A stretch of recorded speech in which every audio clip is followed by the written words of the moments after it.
Here's what's coming up on today's show. So risk is really a function of the time you have before you're going to need the money. If you have a shorter time frame, then you can't take as much risk typically. So when people understand that, it works to their favor. Hello, this is Mark Silverman, managing member and founder of Silverman & Associates, and I'm also a certified financial planner professional. I want to welcome you to the Saving with Silverman podcast. I'm glad you're here. Each week, we'll discuss different financial planning topics because making smarter choices about your money impacts the quality of your life. Got a quote here you're going to like, Mark, from Charles Bukowski. I'm not sure who that is. I've heard the name. Yeah, I'm not sure if he ripped off Jim Morrison of the Doors when he made this quote, but he said, "People are strange. They are constantly angered by trivial things, but on a major matter like totally wasting their lives, they hardly seem to notice." That's funny. It makes a lot of sense, doesn't it? It does. And he might have ripped off Jim Morrison, or Jim Morrison might have ripped off him. Who knows? That's true. Well, you know, we talked before about how some people spend more time planning a week-long vacation than they do planning their retirement, which may last 30, 40 years. Or like when it comes to fees, looking at the fees and trying to save money at the grocery store and not knowing what they're paying their financial advisor or how their advisor is being compensated and what kind of fees they're paying. Exactly. Yeah, it's strange, but people are strange. Yeah. When you're a stranger. People look ugly when you're alone. That's true. All right. Well, let's talk about financial diseases. The doctor is in, and the doctor is you, Dr. Silverman. Oh boy. I'm going to give you I'm the best doctor that never went to medical school, I guess, right? Exactly. I'm going to give you a financial disease and its description, and you help us all find a way to a cure here. This should be interesting. Yeah. What if I'm a doctor too, and I say that this person is diagnosed with acute portfolio riskopathy? Who are these people who might have this disease, and what are the causes, and what can you do to help? Is this people taking too much risk or not understanding the risk in their portfolio, I guess? I guess it might be. You know, risk is an interesting thing. I mean, everybody wants to take risk when the market's going up, and then nobody wants risk when the market's going down. It's kind of interesting how that happens, which you can't time the market. And these are people who see a lot of volatility in their portfolio, and volatility is always going to be there with people trading with their phones and not even getting information and just trading on something that they hear or see on social media or whatever it might be before they even know what the truth is. So you're going to see a lot of that, and stocks move fast, and there's nobody there to stop them. Like when I first started in the business, people used to have to call and say, "Oh, what's Ford trading at?" And then if they could put an order in and they had a conversation with somebody that was skilled, now people just can do it themselves. Yeah.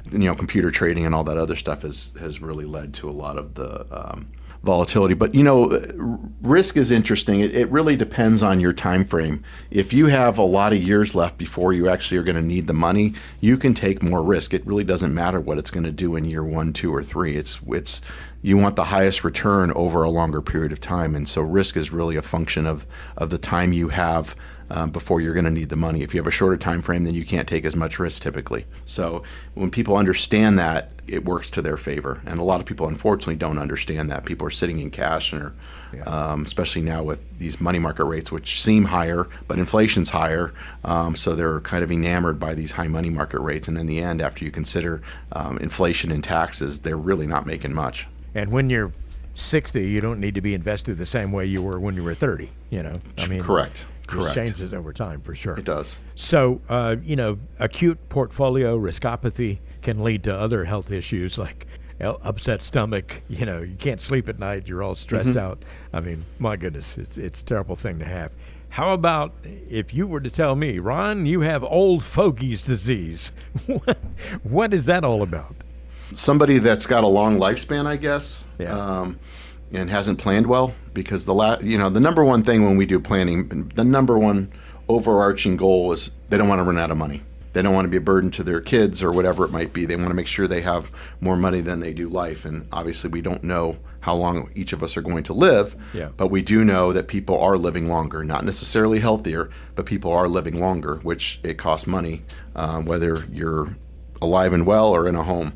And so, making sure you've done the proper planning to make sure that you accounted for things that can and will happen as you get older. So maybe you might write them a prescription for saving money responsibly over time. Well, it's I don't like to use the word budget. A lot of people get offended, but maybe a spending plan and seeing what you're spending, because very few people, so many people underestimate what they spend. They think they know what they spend, but when we look down and we have worksheets and tools that we use, 9 times out of 10, they're spending a lot more money than they thought they did. And if you don't know what you're spending, it's hard to really project how much money you're going to need. And then if you also can see where your money's going, it makes it a little easier to say, hey, maybe we shouldn't be spending that much on going out to eat every month. Maybe we can cut back here or there or whatever it might be. If you diagnose someone, Dr. Silverman, with inflationitis, tell us about that person who has inflationitis and what can you do what are the causes of that? I think a lot of people don't understand inflation. I mean, I think maybe recently in the last couple of years people understood it, but for so many years inflation was hovering around 1 or 2%, so it really wasn't a big deal. But we have seen inflation. It has started to come back down. But you got to stay ahead of inflation. And like I just mentioned, if you're sitting there with a bunch of money in a high yield or savings account or even CDs or things like that, the problem is inflation is still relatively high compared to where it was, and then you still have to pay taxes on that money. Yeah. So when you net all that out, how much are you really making? You're not really staying ahead of inflation. And so it's important that you have things in your portfolio that are going to give you growth and help you stay well ahead of inflation, taxes, and fees. Okay, there's another disease, a financial disease called nursing homatosis. Nursing homatosis. What's that disease all about? Well, I mean, the reality is, depending on who you want to believe, they say 1 out of every 2 or 1 out of every 3 people are going to spend some time in a nursing home. And I'll make the argument, if somebody's single, it really doesn't matter because you're going to spend all of your assets. Maybe you won't be giving your kids as much money, but you'll be spending all of your assets to go into a nursing home. And that's a place where you're not looking to save money. You want to go into the best place you can afford because you want to have the best care. Where it really comes into play is for people that are married, because what you're trying to do is prevent the one that's not going in the home from being desolate, not having any money because you're paying, anywhere from, let's say, 5 to probably in Tucson, 5,000 to 9,000, depending on where you go per month, to be in a place. Which if you end up going there for 3 years, that could add up significantly. So it's understanding your options, and again, that's part of the planning process. Is looking at it and saying, hey, okay, you're doing nothing, which is self-insuring, which is a choice, but it's a choice only if you've looked at other options. But maybe there are some things that you can do. There's obviously traditional long-term care, which I'm not the biggest fan of. Certainly not knocking it if somebody's already purchased it. But there's other life insurance options that offer living care benefits. And some of those we can actually put into place where somebody may have some cash value life insurance that they've had for years and they're still insurable. We can sometimes replace that policy and give them some long-term care coverage that they can use, which works very nicely and gives them some other options and leverage. Really sad thing is that so many people don't even think about long-term care and the potential for needing it until the need is upon them right then. Just something that you need to think about for sure and plan for. And the last one I wanted to mention here is some people have Uncle Sam syndrome, and I'm guessing that has to do with taxes, whether you're alive or whether you're gone. Yeah, and that's the big one. I mean, a lot of people don't understand, especially a lot of advisors out there, they don't pay attention to taxes, and it's really unfortunate. Legally, we're not allowed to give tax advice. We help with tax planning, though, so we kind of guide you and have conversations with your tax person and kind of give you some ideas. Because trying to minimize taxes, I'm not saying tax avoidance, which is illegal, but minimizing taxes and just being smart about things and doing some pre-planning when it comes to taxes can save you down the road. And, with the debt looming and just getting bigger and bigger, I think we're at 37 trillion now, and that just keeps getting bigger and bigger. Taxes are going to have to continue to go up. It's just there's no other way to look at it. Yeah. And so, just being smart about it and saying, hey, if I do this now, it'll save me in the future. And so that's a big part of our practice as far as financial planning is the tax planning piece. Yeah. So, well, if you want to guard against having any of these diseases, I would suggest you have a conversation with Mark Silverman and get started on that, because making smarter choices about your money now impacts the quality of your life, not only now, but later as well. 520-333-7601. 520-333-7601. Call or text. Mark Silverman is the founder and the managing member of Silverman and Associates. His office is in Tucson. He is a certified financial planner professional.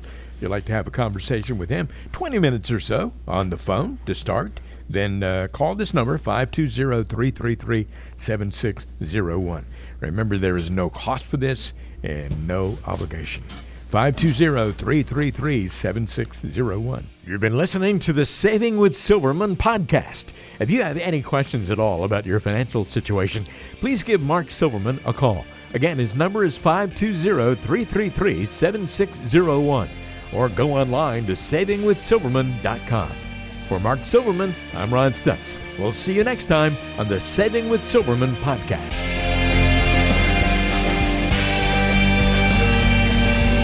The Saving with Silverman podcast is brought to you by Silverman and Associates Wealth Management, LLC, based in Tucson, Arizona. The show is available on Apple Podcasts, Spotify, Google Podcasts, and everywhere you listen to shows. Subscribe to the show on your favorite app today and never miss an episode. Just search for Saving with Silverman to find us, or visit savingwithsilverman.com to listen to past episodes, to contact Mark, and to learn more about how to make smarter decisions with your money. Did you know that Mark Silverman also has a radio show? Tune in to Saving with Silverman Saturdays and Sundays at 3 p.m. on AM 790 KNST. All matters discussed on this show are for informational purposes only. Opinions expressed are solely those of Silverman and Associates Wealth Management, LLC, and staff. All topics covered are believed to be from reliable sources. However, Silverman and Associates Wealth Management, LLC, makes no representation as to its accuracy or completeness. This show shall in no way be construed as a solicitation to sell securities or investment advisory services to residents of any state other than Arizona or where otherwise permitted. Topics should be discussed with your individual advisor prior to implementation. Fee-based financial planning and investment advisory services offered through Silverman and Associates Wealth Management, LLC, a registered investment advisor in the state of Arizona. Insurance products and services are offered through Silverman and Associates, an affiliated company.